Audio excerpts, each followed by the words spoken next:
I got a new guitar. Alright guys, how you doing? It's Rabea. Hope you're all well. Back at it with another Ask the Fro. This is number 10. Thank you all for the questions as always. We've got lots to get through in this episode. Some updates, some little bits and bobs, and of course answering those questions. So the first thing I want to update you on is that Ask the Fro now has sponsors, depending on the episode. In this particular episode, it's sponsored by Hercules, the people that make those stands that you know, those black and yellow stands that you see around the place. And to be fair, I was already using Hercules stands before they sponsored this episode, as you can see, dotted around. They got lots of different ones. For a start, this one that's really cool, because when you take the guitar out, it opens, but when you put it in, it closes. So that's pretty cool. We also have a new double keyboard stand, which I have for my Complete Control keyboard and my subsequent 37, which I recently acquired at Anderton's. And that was before I got talking with Hercules, who now said they wanted me to join the family of Hercules artists. So that's really cool, because it's going to be helpful when I'm on the road with Frog Leap and other bands, having Hercules stands there to support my guitars. So thank you very much, Hercules. Update number 2 is, of course, I have a 7-string, which I used at the beginning of this video. After doing that video with the Floyd Rose loaded 7-string, I was like, I should probably invest some more time in this because I quite enjoy it. I like the challenge. So I spoke to Chapman, who I love Chapman guitars because they're great friends of mine and they look after me so very well. So they sent me this ML1 Pro 7 in Luna, and it's a lovely, lovely guitar. So there you go. That would be the second update. Third update that I wanted to share with you guys, because I like sharing things with you, is that up until very recently, I'd been endorsing and using Hawk picks, which have my little face on it, and I've used them for a long time. And Rob from Hawk is such a nice dude. He's supported me a lot over the years, sending me picks and things like that. But recently, I've decided to move on from Hawk picks, mainly because I found that I was using them in the Frog Leap gigs and I was going through them really fast, because these are picks designed for like lead playing and just generally a lighter touch, which I think for me in the heavy metal chugging all the time, I found I was going through the picks. That's not because they're bad picks, it was just, I guess, my technique and the fact I was going so hard with them that I was wearing through, and I was going through them a lot, and I felt it was unfair to keep asking for more and more because they're handmade, and it meant there was a lot of man hours put into Hawk picks being provided to me, and I felt it was unfair because I didn't actually take any profit from the sales or anything like that. I never took a penny from Hawk picks.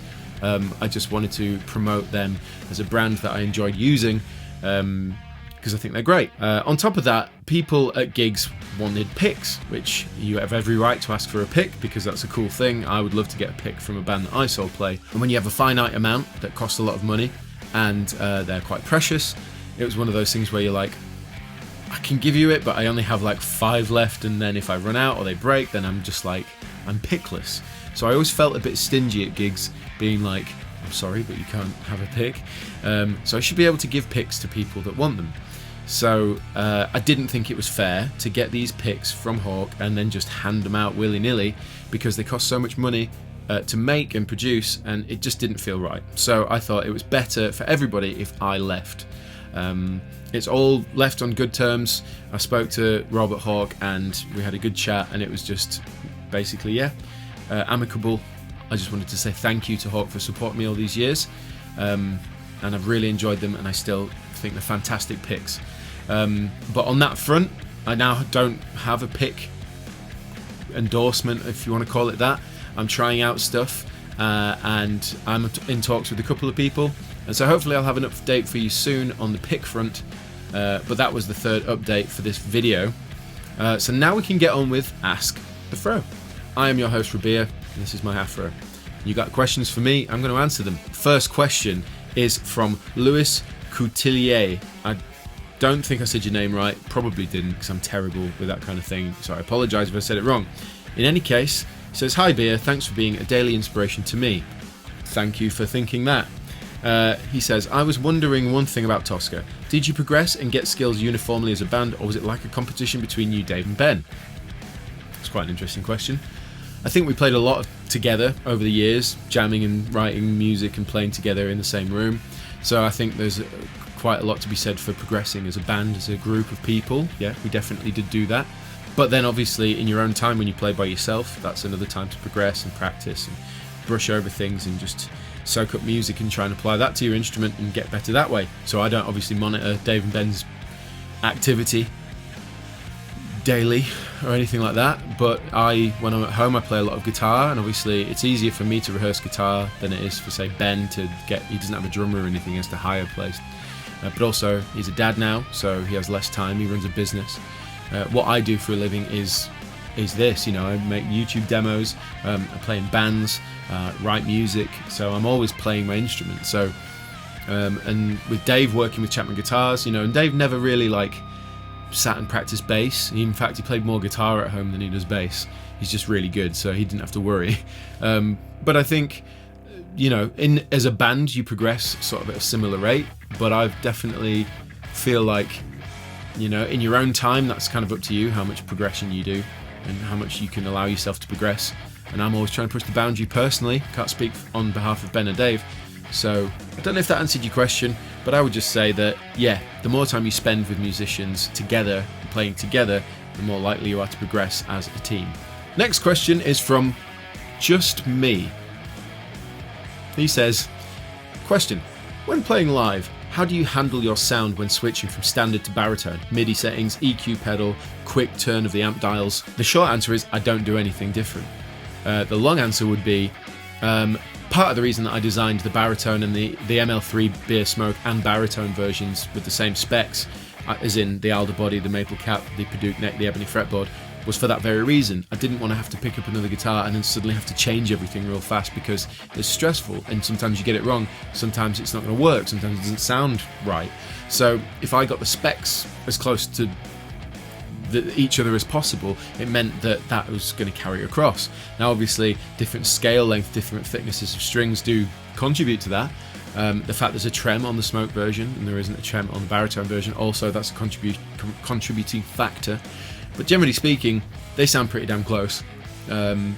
Irrespective of that, I use a War Pig in the Smoke and I use a Ragnarok in the baritone, but there isn't that much difference. In fact, because it's lower, it needed a brighter, more sort of like a brighter, more mid-present humbucker in there, so that it picked out notes the same response, as it were. They are different sounding guitars completely, but somehow I've managed to make it work. So I don't actually have any change of patches, any EQ, any amp changes, any dial changes, anything like that. It's just the same. So I hope that answers your question. Next question is from Cody Davis. He says, Beer, I just got the V4 Kraken pedal and wondered how much the power section of the amp changes the sound. I currently have a PV Classic 20 with the EL84s. I prefer low wattage amps, so the V4 pedal was a better option than the Kraken amp, but didn't know if it would make a big difference having 6L6s or EL34s. To answer your question, I'm no expert, I know a bit about amps and stuff. I would say that power tubes do make a difference. For example, 6L6 break up quicker than EL34s. 6L6 is a warmer, almost saggy kind of feel to it. EL34s is much more brash in the mid-range. EL84s is kind of the same thing, but really intense.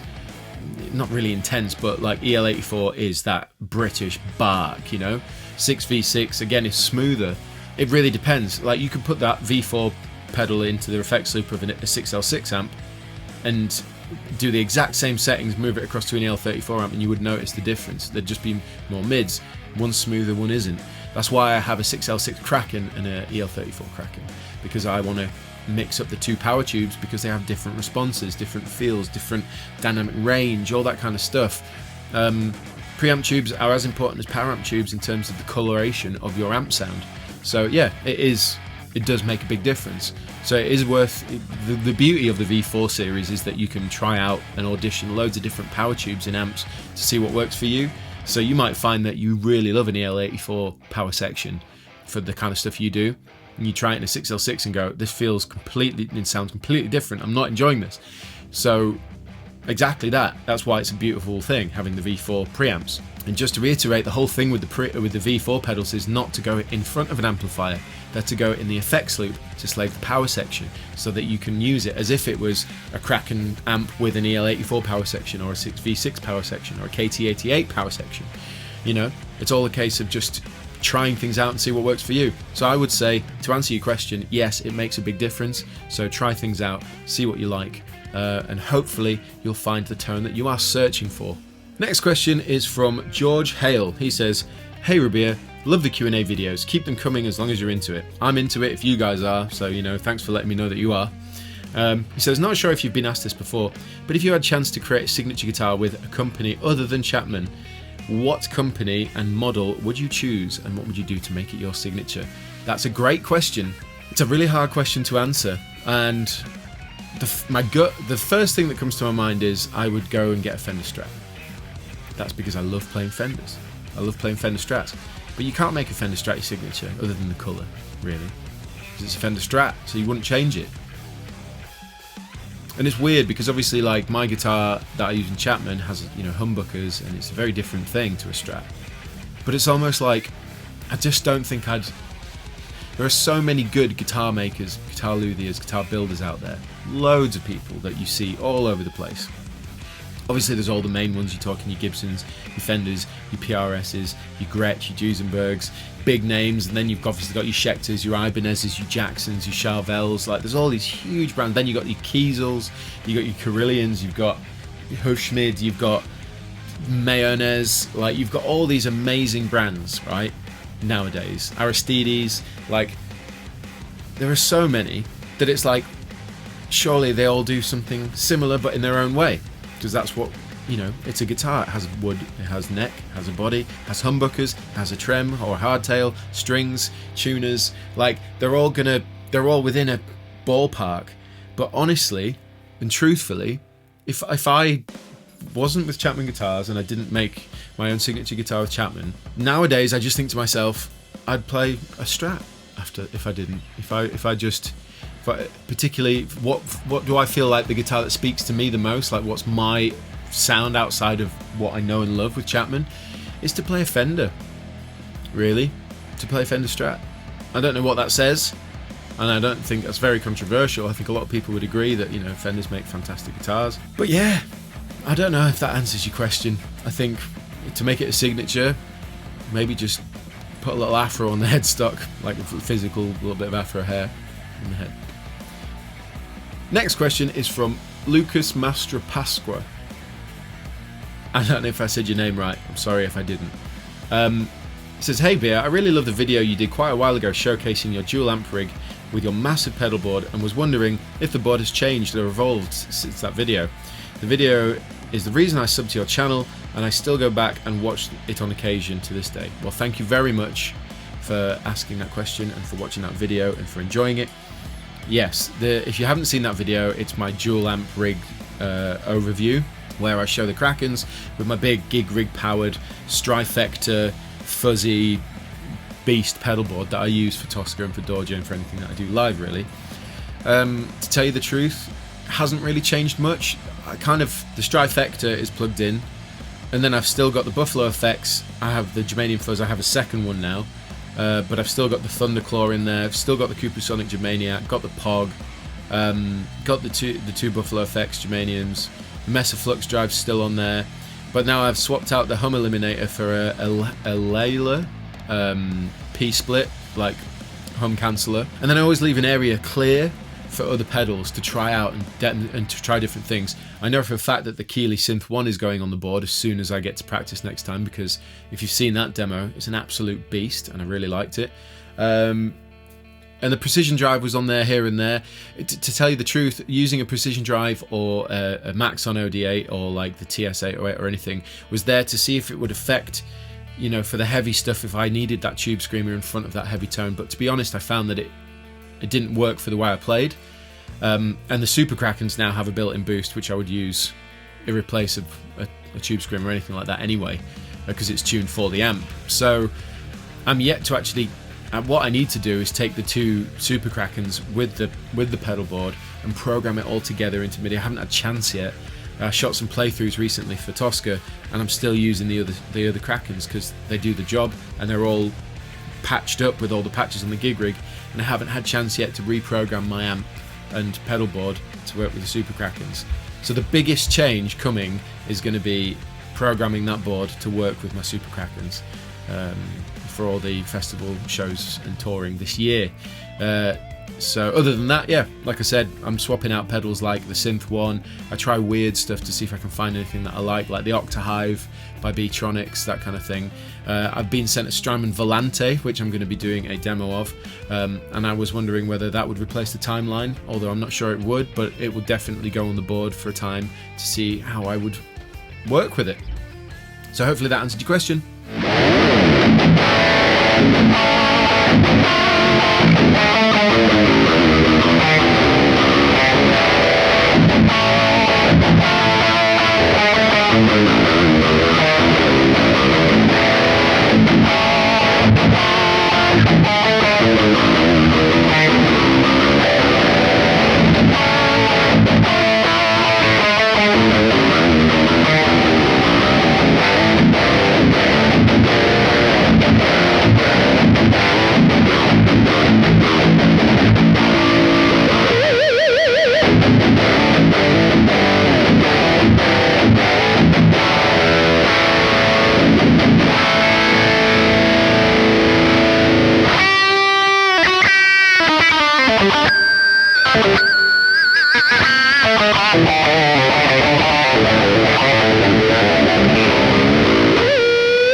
Next question is from Hansip.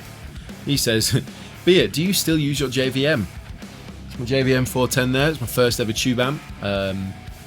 Yeah, I use it from time to time. Like you've seen the videos I've put up where I do use it. To tell you the truth, I get to use it more when I'm recording music, because what I'll do is I'll track with the Krakens, I'll track with the 5150s, I'll track with the Rev, and I'll track with the Marshall, just to, you know, blend all those different amp tones up together.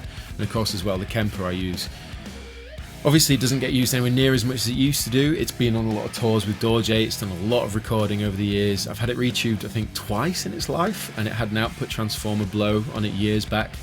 But it's still going strong, man. It's a beast. I'm never getting rid of it, because that's the first tube amp I got. I think I got lucky because it's a stonking tube amp and it sounds fantastic. Overdrive 1 on the orange stage, gain at about 10 o'clock. That's where you want it. That's the sound. But it's a fantastic amplifier, and I won't be getting rid of it. So, answering your question, no, I don't use it anywhere near as much as I used to, but I still use it. Next question is from Adam Goodall. He says, in the documentary for Fire by the Silos, when recording the drums, Ben had a speaker cone between the kick drum and the mic. Kinda want to know why. What difference in sound, tone, volume was there? Also, are you going to do another UK clinic tour like the one you did with the Dario a while ago? Adam, thank you for the question. Thank you for watching the documentary. If you didn't know, there's a documentary of the full making of Fire by the Silos on my YouTube channel. There'll be a little suggested video at the end of this video with that documentary if you want to watch it. To answer the first part of your question, that speaker cone is what is known as a sub kick, and the reason it's there is to pick up the subharmonic frequencies of the kick drum, i.e. that really low thud that you hear. And you can do this with a sine wave and a noise gate, which is a cool trick Dave showed me, but also it's better to capture the real life sub of the kick drum, because it's obviously going to be in line exactly with that kick drum sound and work better. So the reason you have that there, normally you have like a 10-inch speaker, and literally it's treated as a microphone, so it's there purely to pick up that thud that the kick drum has. You blend that with the slap of the kick drum, the beater, the kick in and the kick out, and basically what you end up with is a really full, punchy, full-bodied, bassy kick drum sound that you can mold and sculpt how you want with your music. And lots of people use them. You can actually use those live. I think Yamaha make one. It's actually a sub kick, and you plug into it. We've used that live a couple of times. They're really easy to make. Dave made one actually, but yeah, quite common in a studio especially. So that's what that is. Am I doing another UK clinic tour? Well, I just did a masterclass with Waterbear, the music college in Brighton. I've been talking with Dario recently, and hopefully I'm going to be doing a few more things with them over the year. I'm going to be trying to do bits and bobs throughout the summer. To be honest, it's difficult in and around all the gigging and touring I'm doing this year, and my schedule with, you know, YouTube and that kind of thing at home, and also having a life. But I do really enjoy doing masterclasses. It's really cool to meet everybody when they come out and answer cool questions and do this kind of thing, but in person, getting to play and getting to do all that kind of thing. I do enjoy it. If you're interested in the whole masterclass thing, write in the comments section where in the country you'd like to see, or where in the world you'd like to see me come and do a clinic or a masterclass, and then maybe I can put it to the Chapman Guitars guys or the Victory guys or Didara, and see if maybe something can get organised in and around all that stuff. So let me know in the comment section about that. Hopefully that answered your question. Penultimate question is from Neil Mack. Says, "Hi Beer, loving your work, mate. Fire by the Sailors is often filling my ears on the commute to work. Keep on keeping on. Thanks for enjoying the album. That's awesome. Intense listen on the way to work though, I must admit. That's got to fire you up for a day." Says, "Anyway, on to a question for the next Q&A. Was Infantile written with vocals in mind? Of all the Tosca material, it's the one I could most imagine someone singing over the top of." Yes, it was. It was written in the band that we first ever took mega serious, called Chasing Jade. Me, Ben and Dave, that's how we met and we became friends and working together as musicians. It was in a band called Chasing Jade. There was an album we'd written called Skin Deep, and that song was the last song to be written for that album. It never came out. The singer, Charlie Robinson, moved on, decided he didn't want to do music as a thing anymore, which is fair enough. So the album got shelved, along with a lot of cool songs like Hoax that we played at my ACM final performance, which really loved. Anyway, the point was that Infantile was the first 10-minute prog song we'd ever written, and we felt like we could keep using it beyond Chasing Jade because it had legs and it felt like it was ahead of its time for us as a band. And then we decided to start up a new band with another singer called Ben Davey from a band called Mishkin, who were awesome, and he wrote lyrics to it, sang over it, and it was a song called Your Power as a Ghost, and he did a really damn good job, and I wish I could show you that. I wish I could share that with you. Maybe one day I will. And that was how Tosca was born, because he called the band Tosca and we were going to do a load of cool stuff. But it was a bit late in the day for him, and he wanted to start a family and do other things. He's a very talented chef, and so he went to pursue life as a chef and as a father, so that's fair play. But we still wanted to keep using this song, and we decided to rename it Infantile like it was in Chasing Jade, because that's where it was born, and we wanted to pay homage to Charlie and the whole Chasing Jade era and the growth as a band. So that's why you could probably hear space for vocals, because it was written with a vocalist in mind. It had two completely different vocals written to it that never got to be shared with anybody, which I guess you could say is a shame, but that's, in a way, people love that song on Ode to the Author, and I think even Dave, it's his favourite song still to this day, and we love playing it because we've played it so many times. But anyway, yeah, hopefully that answered your question. It was written with vocals in mind. Last question is from Robert Anderson, and he says, "Hey Beer, are you still playing the Variax? What did you think about it after having it for a while?" I am still playing the Variax. It's the only guitar that I can actually use in Frog Leap, which, as I've shared in another video, we're doing a hell of a lot of gigs this year.